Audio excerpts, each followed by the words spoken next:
بسم اللہ الرحمن الرحیم وَلَقَدْ يَسَّرْنَا الْقُرْآنَ لِلذِّكْرِ فَهَلْ مِن مُّدَّكِرٍ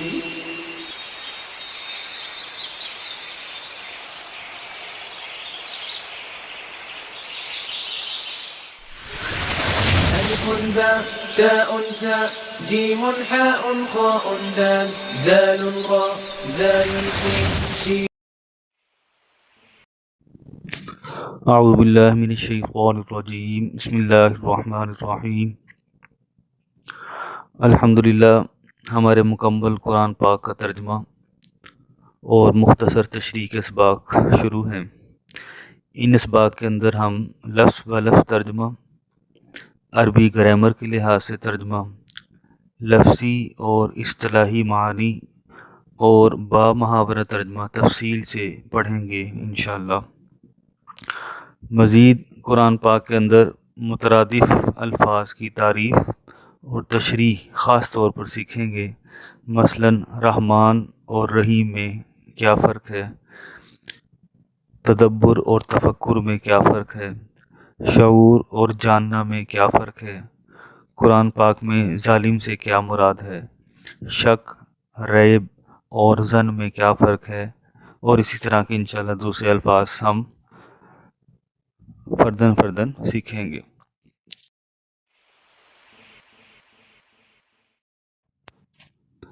آج کا سبق ہمارا سورہ فاتحہ ہے اور اس کا ہم انشاءاللہ بھی ترجمہ اور تشریح اور لفظ بہ لفظ ترجمہ با محاورہ ترجمہ بھی دیکھیں گے.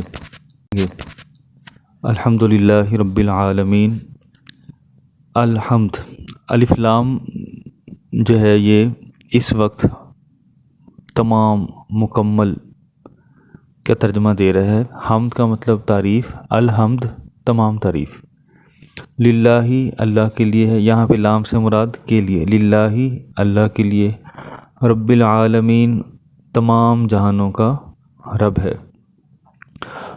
اب یہاں پہ اگر ہم فردہ دیکھیں تو حمد جو ہے، حمد کس کو کہتے ہیں؟ ہم عام روٹین میں تسبیحات پڑھتے ہیں، سبحان اللہ، الحمدللہ، اللہ اکبر. تو سبحان اللہ کا ترجمہ ہم دیکھتے ہیں کہ اللہ تعالیٰ پاک ہیں. اللہ اکبر کا ترجمہ ہے اللہ تعالیٰ سب سے بڑے ہیں. الحمدللہ کا مطلب اللہ کا شکر ہے. یہاں پہ لکھا ہوا ہے الحمد تمام تعریف ہے. تو تعریف اور شکر میں کیا فرق ہوتا ہے؟ روٹین میں ہم الحمدللہ کا ترجمہ کرتے ہیں اللہ کا شکر ہے، یہاں پہ ہے الحمد تمام تعریف ہے. تو علماء کرام اس کی جو تفاصیل بتاتے ہیں کہ حمد ایک لفظ ہے، حمد، مدح اور شکر، یہ تین مترادف الفاظ ہیں. حمد، مدح، میم دال اور ہے بڑے والا حکے والا ہے مدح، اور شکر یہ مترادف الفاظ ہیں. حمد کیا ہوتا ہے؟ زبان کے ساتھ کسی کی اختیاری خوبی پر تعریف کرنا. مطلب کسی نے کوئی کام ایسا کیا کہ اپنی محنت سے کیا، کسی نے کوئی ڈگری لے لی، کوئی ڈاکٹر انجینئر بن گیا، کوئی وکیل بن گیا، کسی نے کوئی ایجادات کر لی، تو اس نے اپنے کسب سے، اپنی کمائی سے جو چیز حاصل کی، جو کمال حاصل کیا، اس کمال کے اوپر اس کی جو تعریف ہے اسے حمد کہتے ہیں.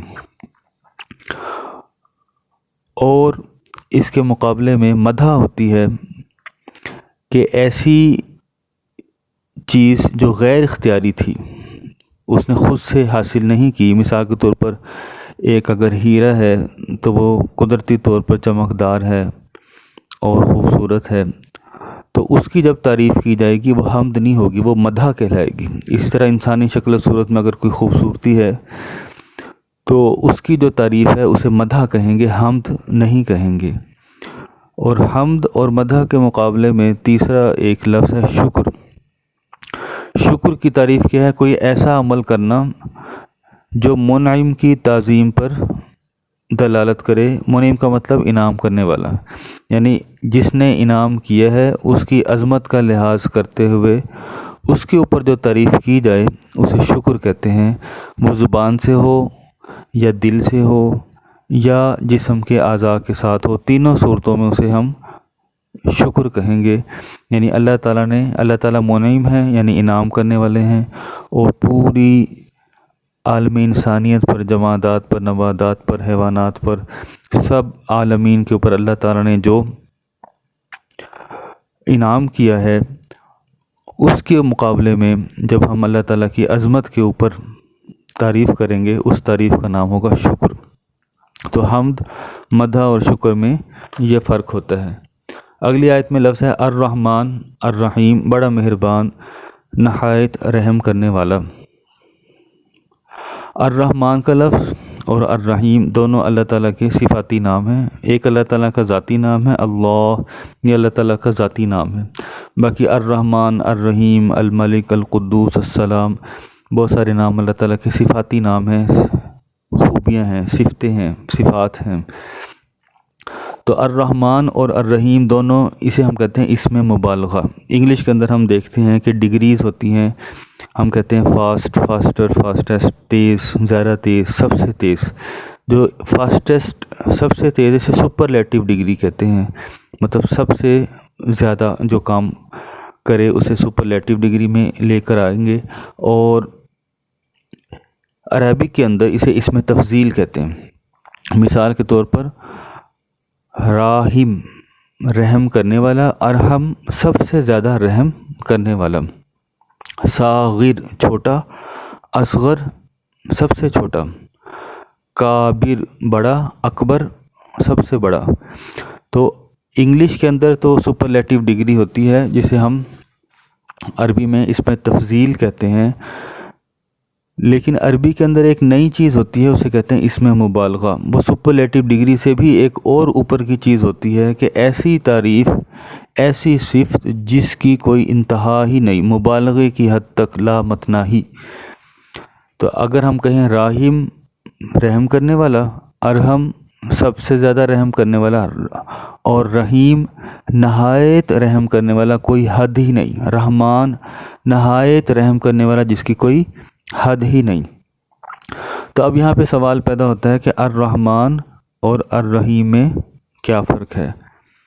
عربک کے لحاظ سے عربک کے اندر ایک رول ہے کہ کسی بھی اسم میں جتنے حروف زیادہ ہوں گے اتنی اس کے معنی کے اندر گہرائی زیادہ ہوگی، دوسرے لفظوں میں اس کے اندر مبالغہ زیادہ ہوگا۔ تو ہم دیکھتے ہیں رحمان، رے، ہے، میم، الف، نون، 5 حروف ہیں، جبکہ رحیم کے اندر 4 حروف ہیں، رے، ہے، یہ، میم۔ تو رحمان کے اندر 5 حروف ہیں، رحیم کے اندر 4 حروف ہیں، تو ہم کہیں گے رحمان کے اندر مبالغہ زیادہ ہے۔ علماء جو ہے اس کی تفصیل کے اندر بیان کرتے ہیں کہ رحمان جو ہے وہ دنیا کے اعتبار سے ہے، کہ اللہ تعالیٰ ہر ایک پر نہایت مہربان ہیں، ہر ایک کو اللہ تعالیٰ، وہ کافر ہی کیوں نہیں، مشرک ہی کیوں نہیں، بت پرست ہی کیوں نہیں، جانور ہے، بے جان چیزیں ہیں، مسلمان ہیں، مومنین ہیں، سب کے اوپر اللہ تعالیٰ کی رحمت ہے، سب کو اللہ تعالیٰ نواز رہے ہیں اپنی نعمتوں سے، رزق کے ذریعے سے اور باقی ساری صحت کے ذریعے سے، باقی ساری نعمتیں اللہ تعالیٰ ان کو عطا کرتے ہیں۔ یہ ہے رحمان دنیا کے اعتبار سے۔ اور رحیم کا مطلب ہے آخرت کے اعتبار سے، کہ آخرت کے اندر کافر، مشرک، جو دوسرے غیر مسلم لوگ ہیں، ان کا یا جانوروں کا آخرت میں کوئی حصہ نہیں ہے، صرف مسلمان اور مومنین کے اوپر جو رحمت ہوگی آخرت کے لحاظ سے، اسے ہم کہیں گے رحیم۔ رحمان دنیا کے اعتبار سے رحم کرنے والا، رحیم آخرت کے اعتبار سے رحم کرنے والا۔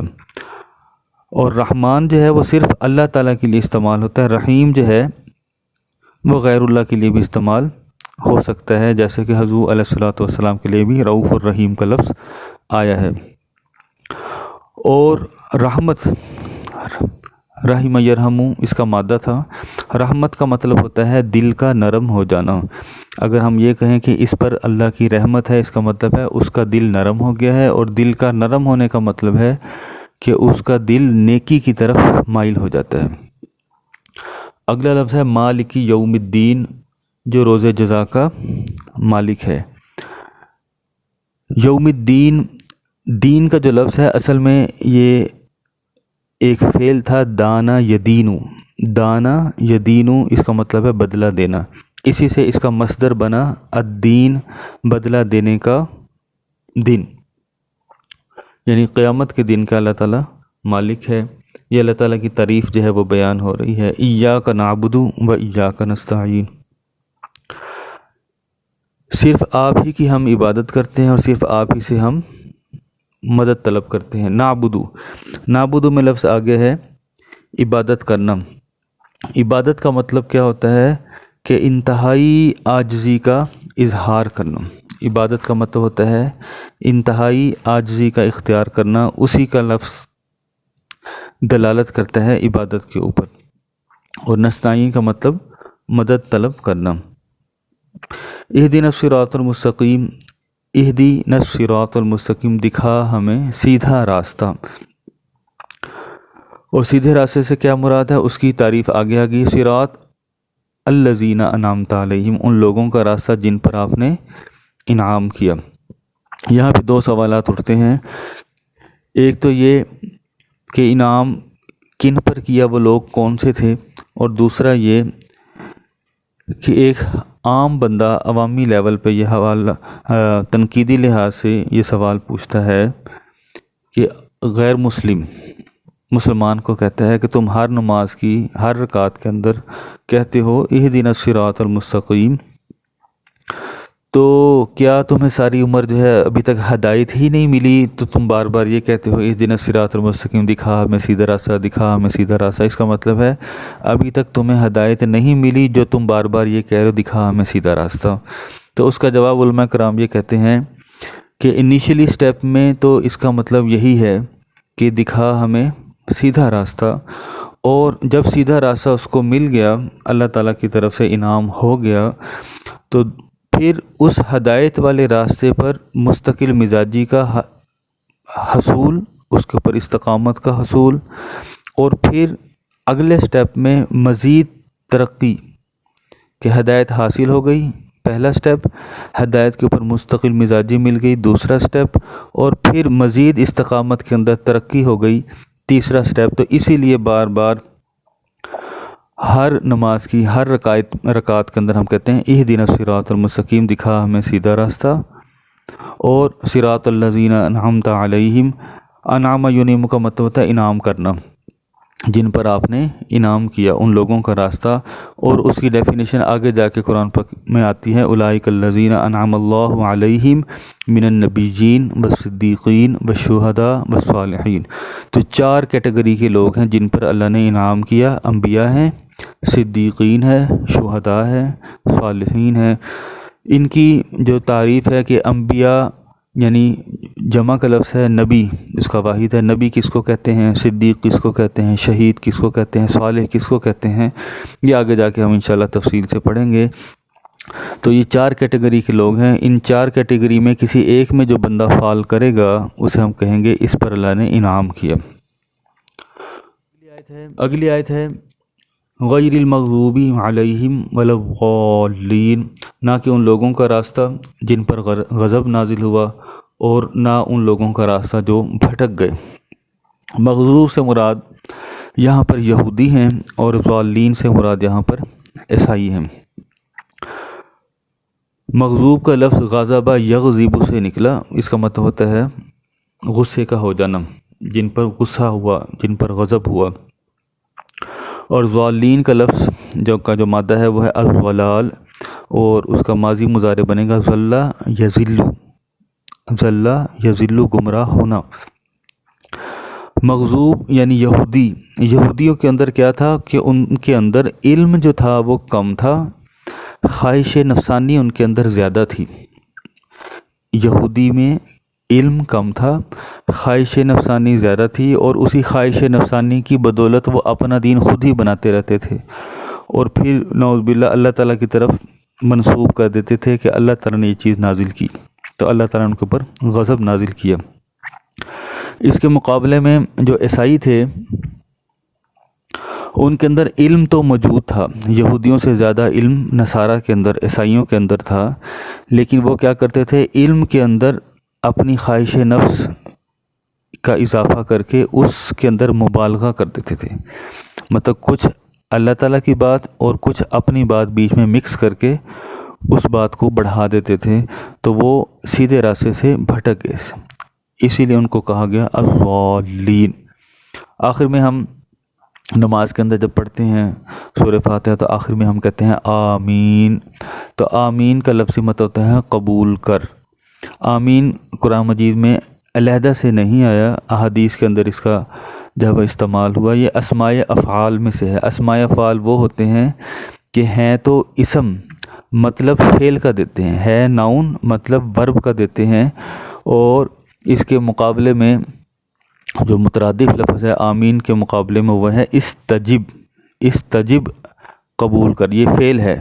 استجابہ یستجیبو، استجابہ اس نے قبول کیا، یستجیبو وہ قبول کرتا ہے، استجب تو قبول کر۔ تو استجب کا جو مترادف ہے وہ ہے آمین۔ استجب باقاعدہ ورب ہے، فعل ہے، اور آمین جو ہے وہ اسماء افعال میں سے ہے۔ اسماء افعال وہ ہوتے ہیں جن کی گردان بھی نہیں بنتی، ماضی مضارع وغیرہ پوری گردان نہیں بنے گی، اور ساتھ میں وہ ہیں اسم مطلب وہ فعل کا دیتے ہیں۔ اللہ تعالیٰ ہمیں اس کی سمجھ اور اس کے اوپر عمل نصیب فرمائے اور ہمارے لیے اس علم کو صدقہ جاریہ بنائے۔